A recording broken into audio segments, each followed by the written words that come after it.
Good morning. My name is Mary Lou Carn from Tampa Electric.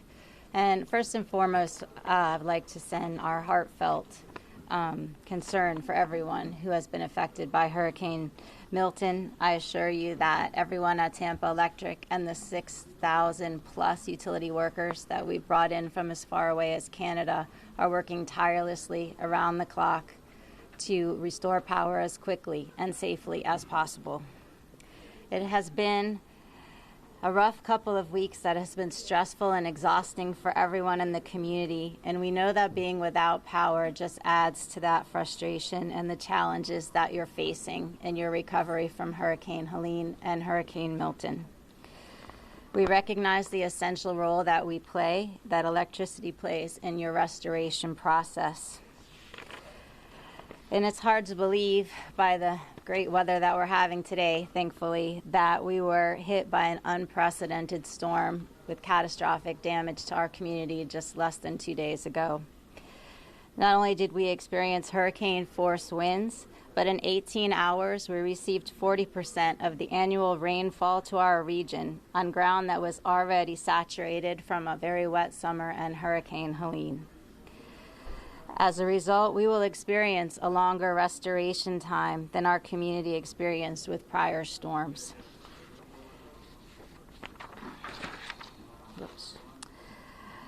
To give perspective to the magnitude of the restoration that we are undertaking, our system experienced nearly 600,000 power outages with Hurricane Milton. That's about 70% of our customers. This is largely due to flooding of our electrical infrastructure, a huge number of fallen trees, knocking down overhead power lines and poles. Some of the more severe impacts have been our transmission lines, mostly due to debris, but the good news is that those fixes should be quick and will significantly help restore power to many people, as these lines enable the delivery of power to our substations and distribution networks. We ask for the community's patience and understanding as we proceed through this complex and painstaking restoration effort to be safe, quick, and efficient. What are we doing? I'm going to say that we are doing a lot to help restore power. Tampa Electric has mobilized more than 6,000 utility workers from as far away as Canada, Texas, and Minnesota to assist with electric restoration. This is the largest deployment of utility workers for a restoration in Tampa Electric's history. We began to work Thursday morning at 7 a.m. as soon as conditions allowed and have not stopped since. Within 24 hours, we have resolved more than 220,000 outages, and the number continues to decrease. By tonight, we will be able to provide an update on the timeline for restoring power to the majority of our customers who can safely receive it. In cases where customers experience structural damage or flooding of any kind, power will be restored when private electrical or property damage is resolved, and it is safe for us to energize that property. You can look for information on damaged electrical equipment on our website at tampaelectric.com/storm. After any storm, we use a priority restoration to guide our response. Our immediate focus Thursday morning was on resolving life-threatening situations to ensure the safety of our customers and beginning the work to restore electricity to essential services such as hospitals, police, fire departments, and the airport. We are beginning the restoration in neighborhoods as well, focusing on repairs that would get the largest number of customers back in power in the shortest amount of time. You will see these number of trucks in your neighborhood start to grow, and they will be making more headway through the restoration process.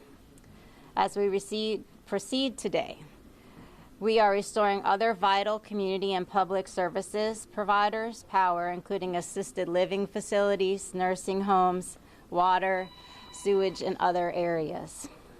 If you have a power outage and you have not reported it yet, please report it to us on our website in the outage map at tampaelectric.com/storm, or you may text the word OUT, O-U-T, to 27079 or call us at 877-588-1010.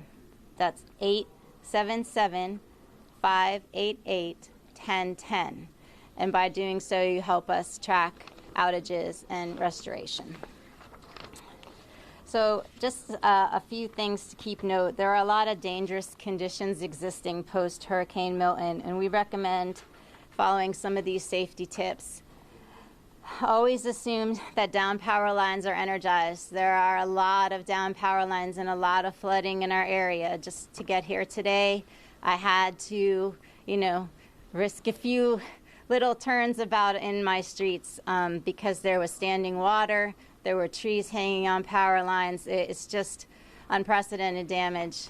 And it's most important to be careful with that. Stay out of the flood water. You don't know what's in there. A lot of times there are transformers and things that are in the water that you cannot see, and if they're energized, that puddle is also energized.